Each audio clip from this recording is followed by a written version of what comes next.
At 04:11 a.m. on 20th of November 1943, in the dark Pacific waters off Tarawa's Betio Atoll, the massive bow of USS Alabama sliced through the oily sea surface, the chill of dawn still lingering. Chief Engineer Lieutenant, Engineering, Robert Bobby Harkin crouched beside the turbine room hatch, the roar of 8 oil-fired Babcock and Wilcox boilers pulsating beneath his boots. His ears throbbed from the full-throttle rush of 130,000 shaft horsepower driving her 4 shafts into the 27-knot surge. A sudden shockwave rattled the steel bulkheads. Elsewhere, the landing craft tanks she'd screened were under fire, and the Japanese shore battery had reset its aim. Harkin glanced at the log entry ticking up in his mind. TG 58.2 sortie underway, escort battleship escorting carriers, BB-60 steaming east. He felt the subtle shudder through the keel as the ship banked to starboard, offering him a glimpse of flickering tracer rounds sweeping across the horizon.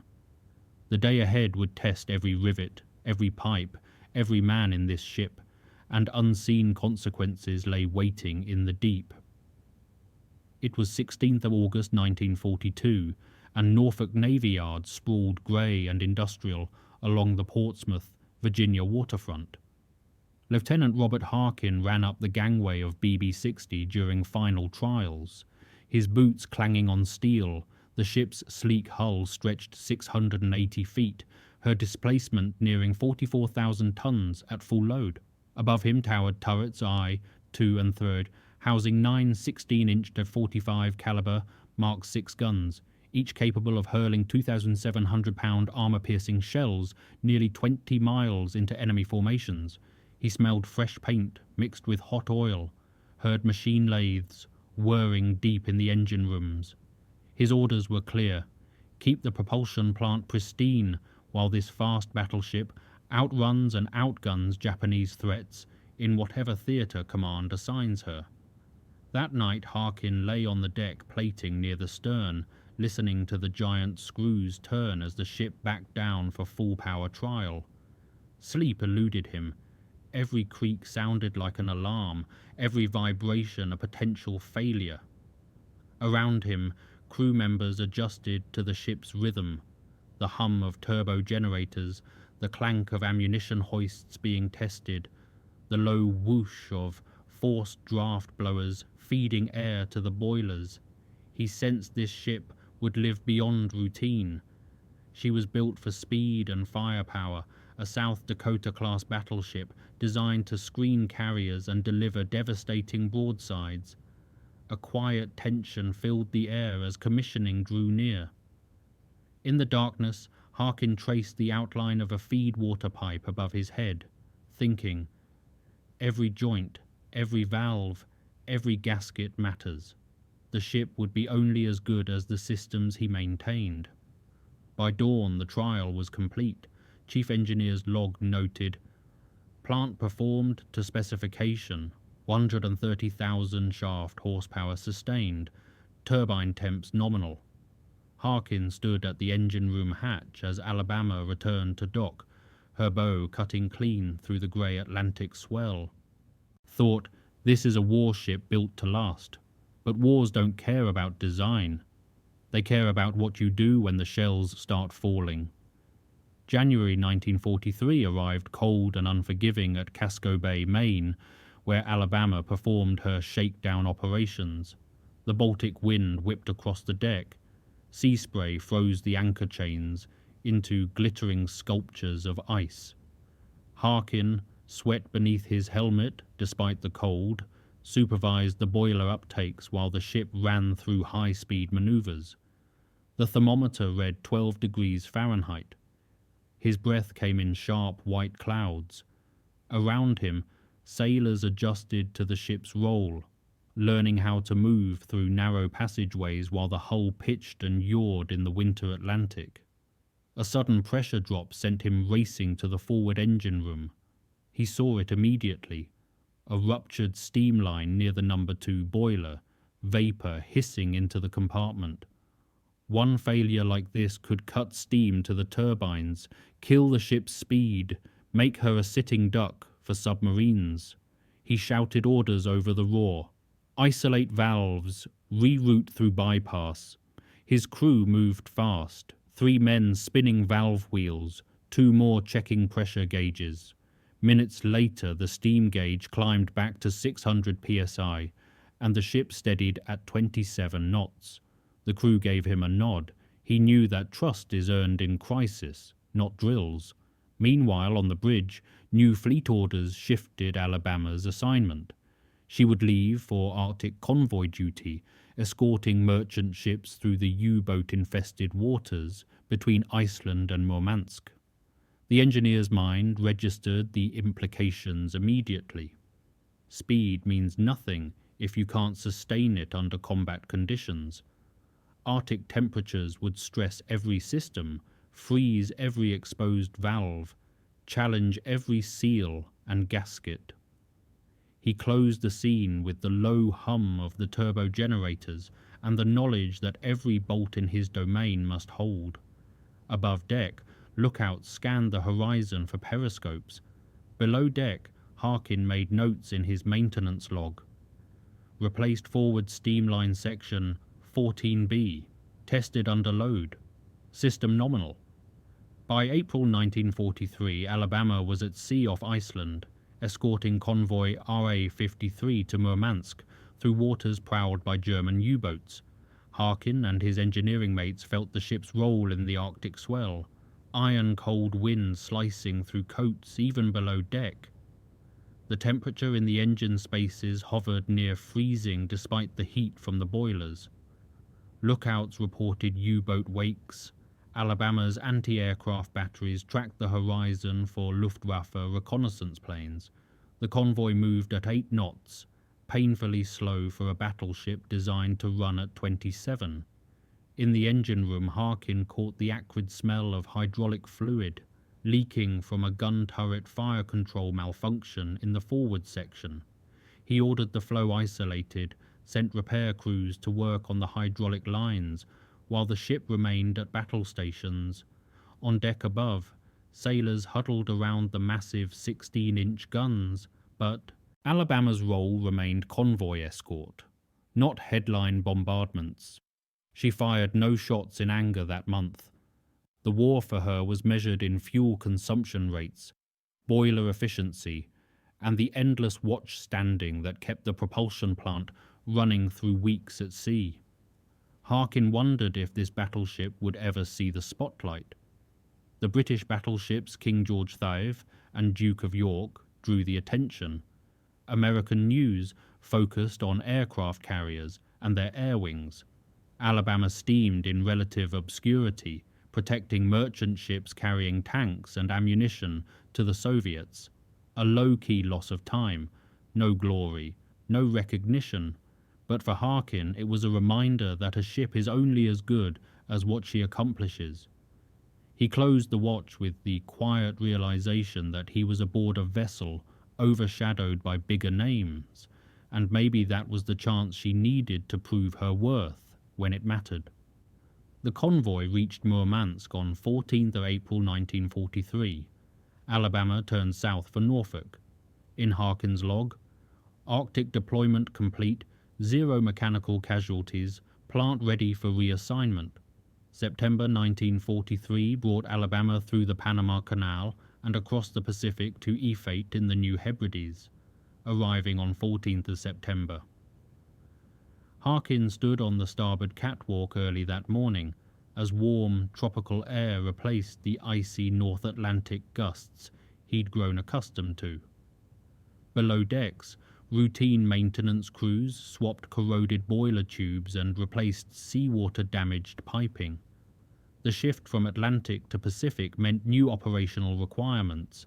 Alabama would now screen fast carrier task forces, protecting the flat tops that launched strikes against Japanese-held islands across the Central Pacific.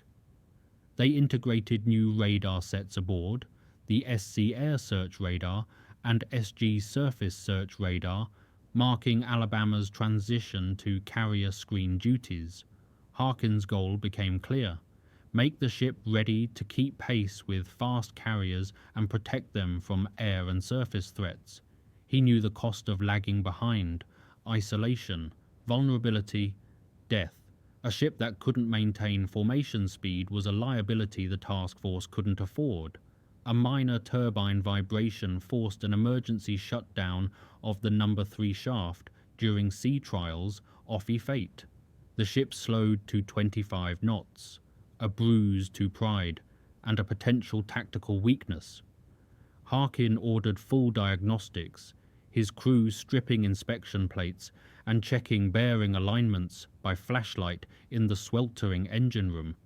They identified a shaft misalignment caused by thermal expansion during the transit through tropical waters. By midnight, the problem was corrected, the shaft back online, Alabama restored to full power. The Pacific demanded different skills than the Atlantic. Here the enemy came from the air, waves of bombers and torpedo planes seeking the carriers Alabama now protected. Speed and maneuverability mattered as much as armor and guns. Harkin understood this shift viscerally. The engineer closed his log that night with the sense that this ship was moving into a harder league, one where mistakes cost lives and missions, where mechanical excellence wasn't optional but essential to survival. Around him, crew members adapted to the heat, the humidity, the knowledge that they were entering the war's most active theatre. January 1944 brought Operation Flintlock, the assault on Kwajalein and Roy Namur in the Marshall Islands. Alabama, assigned to Task Group 58.2, screened carriers while also bombarding Japanese-held islands. On 29 and 30 January, she opened fire on Roy Namur, her 16-inch guns pounding enemy fortifications in preparation for marine landings. Harkin stood at the turbine room observation hatch, feeling the hull heave with each gun blast from turret right forward. The shockwave travelled through the ship's structure, transmitted from deck to bulkhead to keel. The 16-inch guns sent armor-piercing shells crashing into Japanese bunkers and supply dumps. Each salvo, 3 shells weighing more than 4 tons combined, created a pressure wave that rattled instruments in the engine spaces.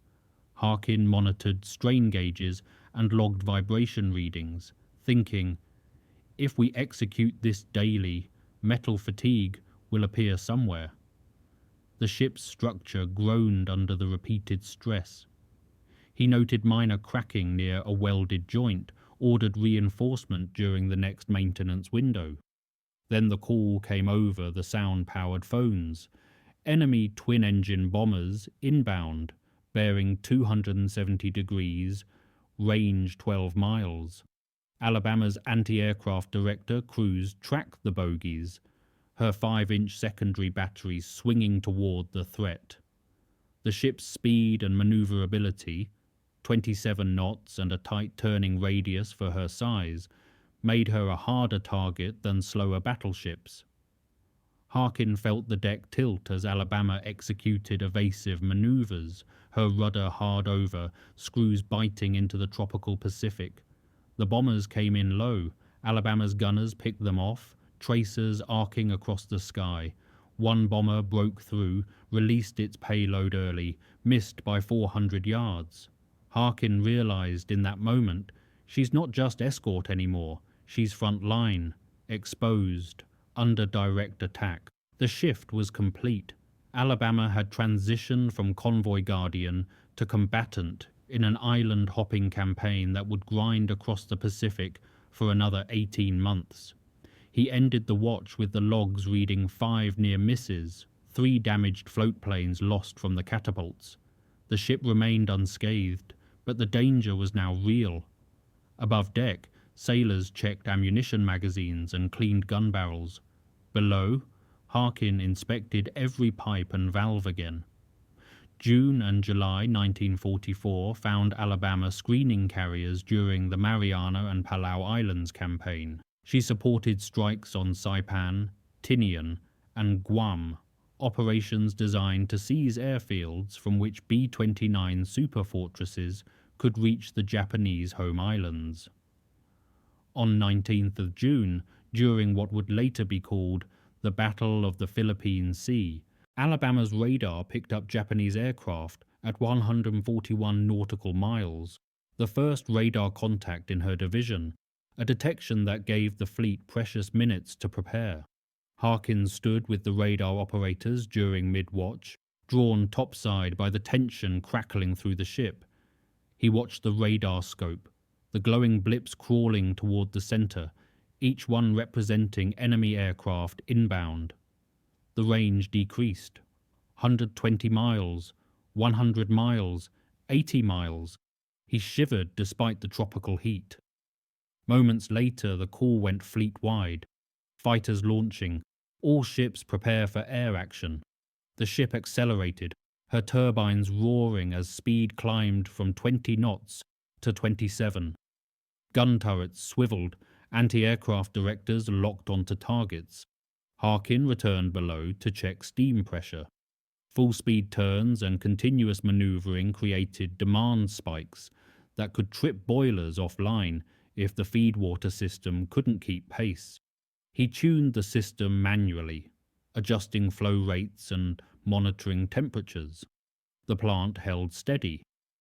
Later, after the Japanese attack had been shredded by American fighters and anti-aircraft fire, his boiler room mates celebrated over contraband beer smuggled aboard at Eniwetok.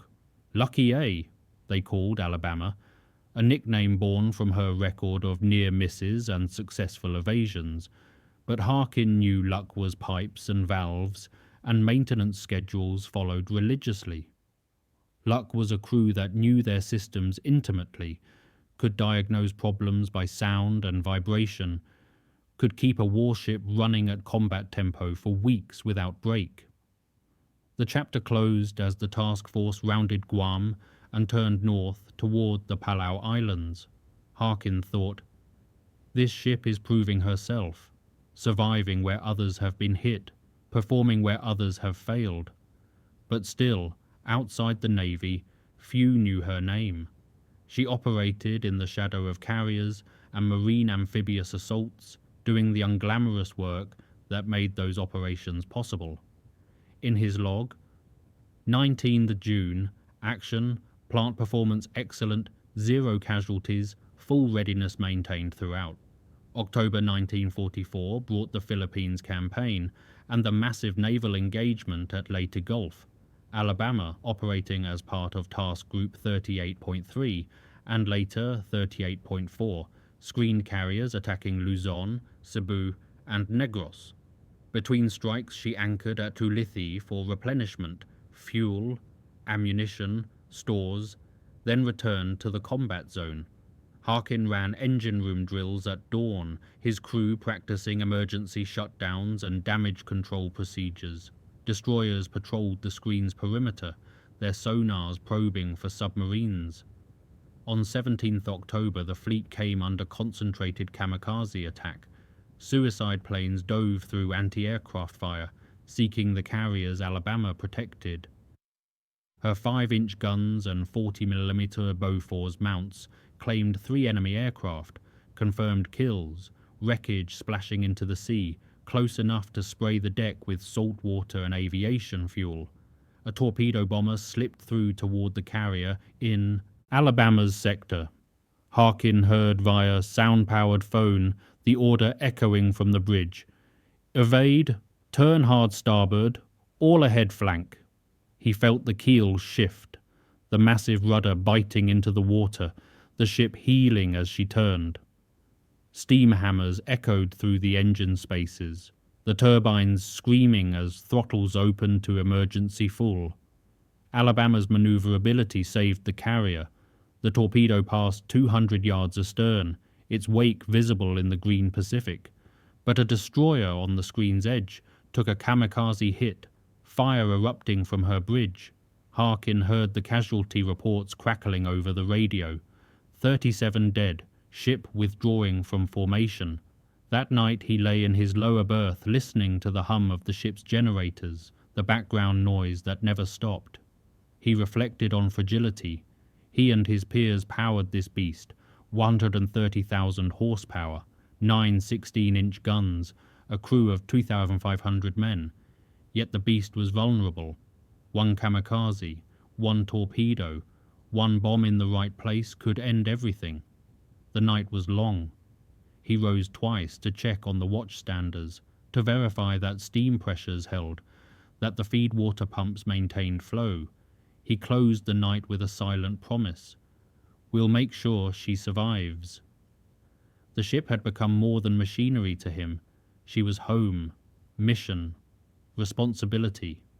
Every pipe he maintained, every valve he inspected, every bearing he checked contributed to the survival of 2,500 men and the mission they served. Above deck, lookouts stared into the darkness, watching for the next attack. December 1944 brought Typhoon Cobra, a storm that would kill more American sailors than most battles.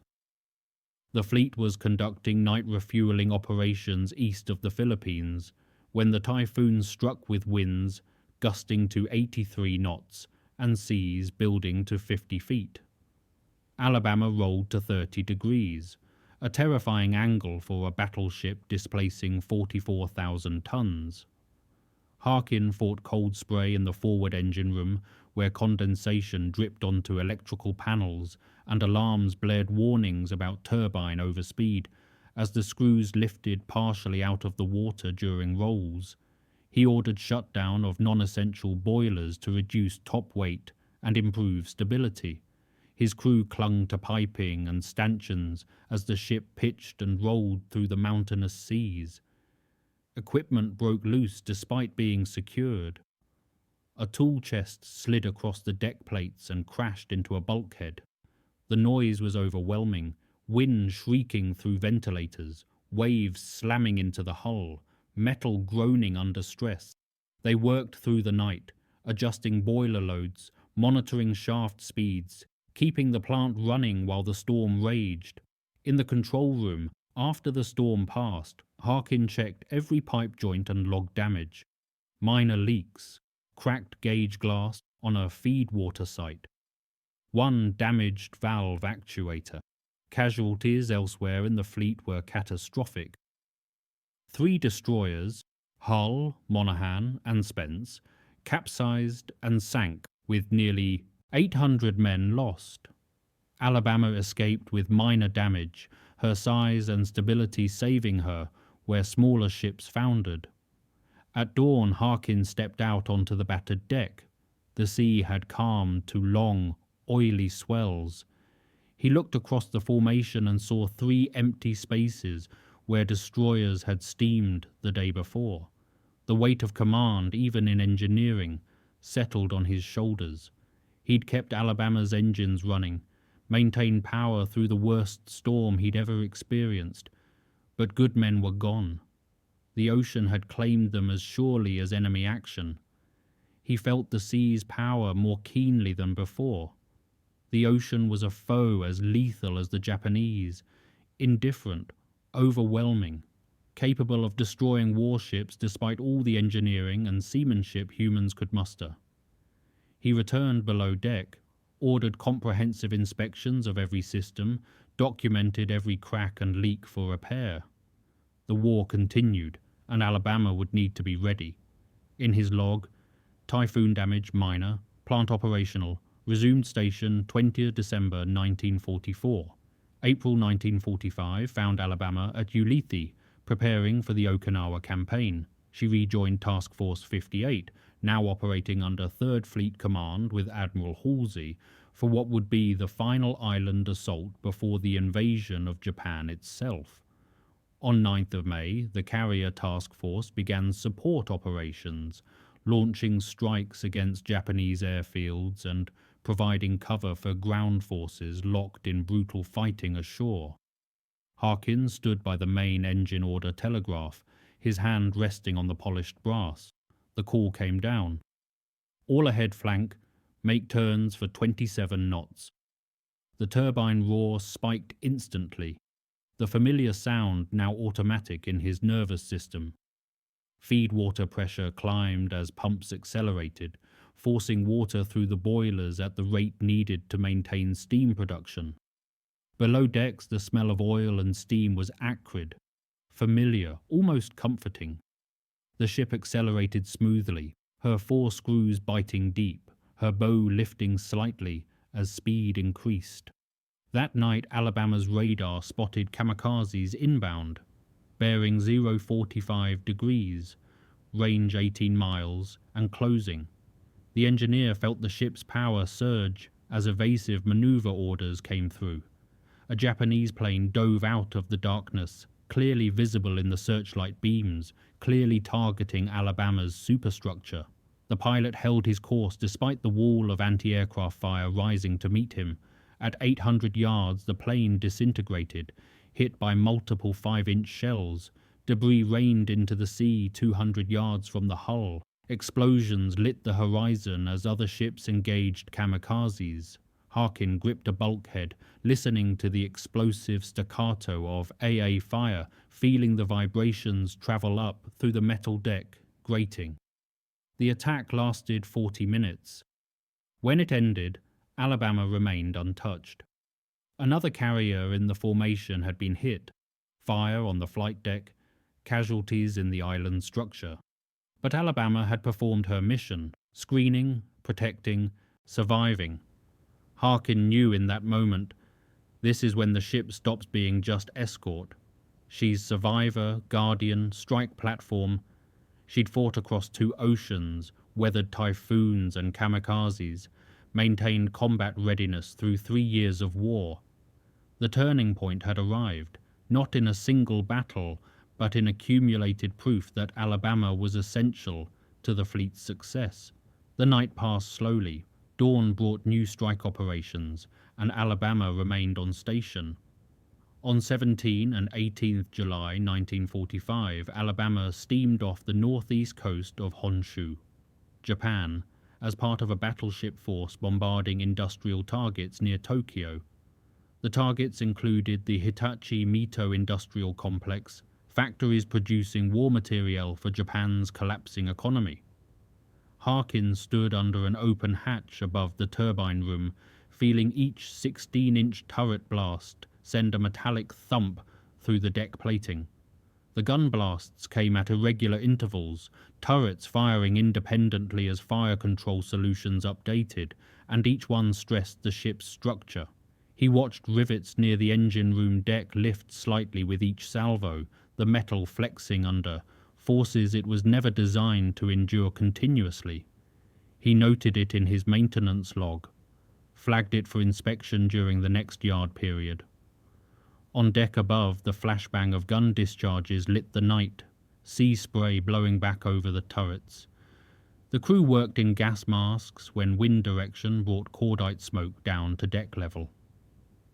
During a lull in the bombardment, Harkin ordered emergency maintenance, replacement of a fractured feed water elbow, a critical repair that couldn't wait.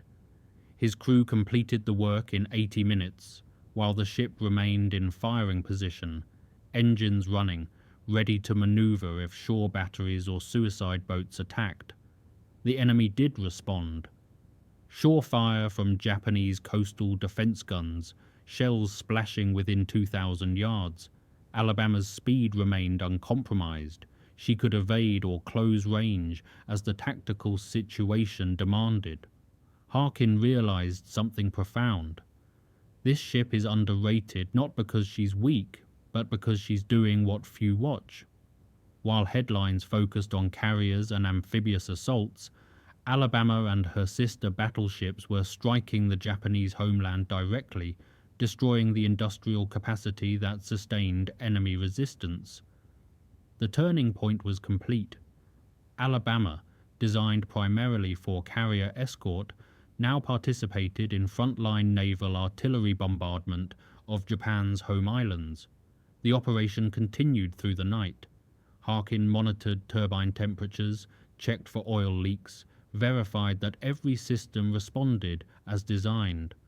Above him the guns roared, Below him, the turbines sang their high-pitched song of machinery at full power. The ship had evolved from convoy escort to carrier guardian to bombardment platform. She'd proven her worth in every role.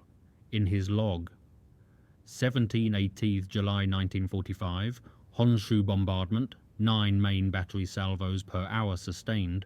Plant performance nominal, 0 mechanical casualties. The guns fell silent as Alabama withdrew to open water. On 8 August 1945, Alabama returned to Shell Kamaishi on the northern Honshu coast. The engineer's ears rang from relentless fire. He'd grown partially deaf to certain frequencies from years of engine room noise and gun blasts. He checked for oil leaks, monitored turbine vibrations, adjusted feed water flow. The routine had become automatic. Scan gauges, listen for anomalies, verify pressures. His crew performed the same checks, each man responsible for his systems. A message appeared on the internal starboard logboard, written in chalk by a radioman. Japan accepts surrender terms, 15th August 1945. Harkin was halfway down the ladder to the lower engine spaces when the order hit. He paused, one hand on the ladder rail, and the giant turbines seemed to quiet for a heartbeat. In that suspended second, he recalled every cold night in the Atlantic, every long watch in the Pacific, every pipe replaced during storm-tossed maintenance, every lap of coolant checked at midnight. Above deck, the guns fell silent. The ship slowed, formation spacing increasing as the immediate threat vanished. Harkin climbed back up the ladder and stepped from the hatch into the night air. The turning point was here. The war ended, and Alabama had proven herself many times over through 3 years of sustained operations.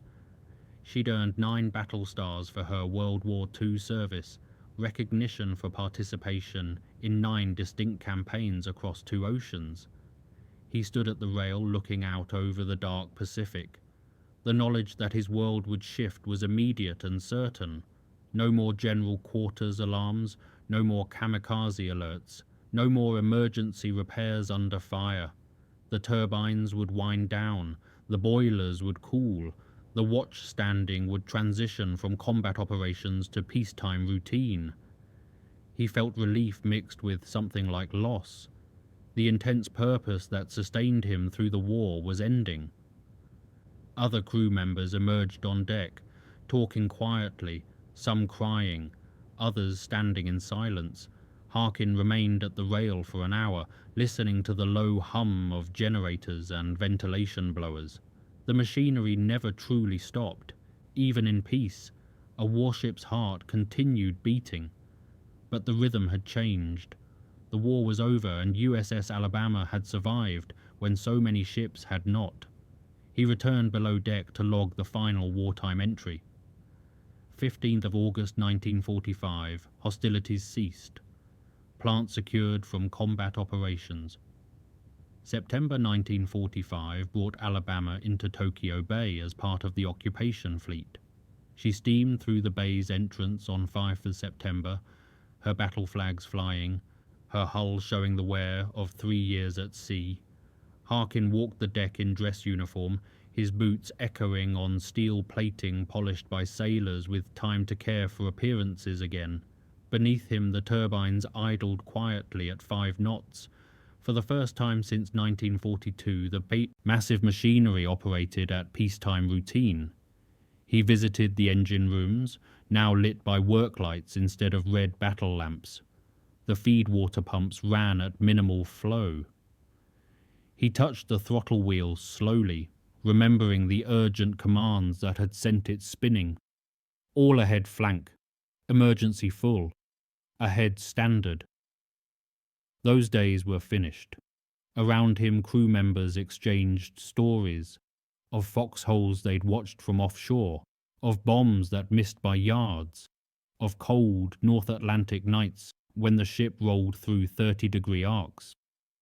Alabama's tally for World War II service, 9 battle stars representing major operations in both Atlantic and Pacific theaters. She'd escorted Arctic convoys, screened fast carriers during island-hopping campaigns, bombarded Japanese home islands in the war's final months. Yet her name often sat in the shadow of more famous ships: Enterprise, Missouri, Massachusetts. The public knew carriers and the battleship where the surrender was signed. They didn't know the dozens of supporting ships that made those headlines possible. But for Harkin, the truth was clear. The ship's value lay not only in headline combat, but in doing the relentless, grinding work that wins wars. Alabama had steamed where ordered, fought when required, endured when tested. She'd brought her crew home alive, 2,500 men who would return to families and civilian lives. That achievement outweighed any medal or recognition. He walked to the stern, looking down at the 4 massive propellers now barely turning. Each revolution in peacetime felt different from those in war, purposeful, but no longer urgent. He looked at rivet marks and oil stains on the deck, thinking, everyone tells a story. Stories of maintenance conducted in typhoons, repairs made under fire, inspections performed at 0300 when exhaustion made thinking difficult. The occupation duty would last months. Then Alabama would return to the United States, likely to reserve status or decommissioning. Her war was over. In the harbor, other ships anchored nearby, the fleet at rest. February 1947 brought decommissioning preparations. Alabama steamed to Puget Sound Naval Shipyard, then received assignment to the reserve fleet, the long rows of mothballed warships maintained in case of future need.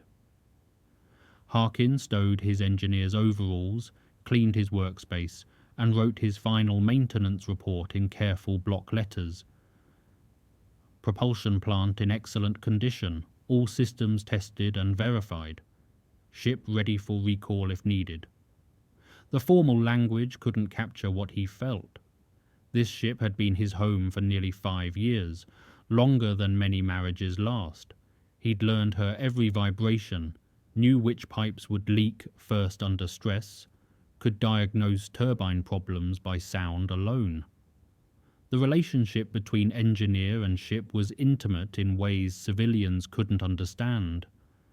Alabama would later be saved from scrapping and assigned as a museum ship in Mobile, Alabama, in 1964. But in February 1947, that future was unknown. Harkin closed the engine room hatch one final time, securing it with the same care he'd applied to every task aboard. He stood on the stern deck as Alabama cruised for the last time under full power to her anchorage. The turbines wound down gradually, the propellers slowing, the ship's speed dropping from 20 knots to 10 to 5 to 0. In his mind he composed a final log entry, one that would never be official but felt true. USS Alabama, heroine of the Pacific. She deserved the recognition. This battleship that many overlooked was not just underrated, she was indispensable. Without Alabama and ships like her, the carrier task forces couldn't have operated. Without her guns, amphibious assaults would have faced heavier resistance. Without her radar and anti-aircraft batteries, casualties would have been higher. He touched the hull plating with his gloved hand one last time, feeling the cold steel, sensing the weight of history and sacrifice. His final thought: the Marines, sailors, and engineers, every person aboard had made her count. The ship was steel and machinery, but the crew gave her purpose and soul. Alabama's whistle sounded 3 times, a farewell salute echoing across the water. Harkin walked down the gangway carrying his sea bag, joining the line of departing crew members. Behind him the ship settled into stillness, her war finished, her duty complete. The ground truth remained: she had served well, fought bravely, and brought her people home.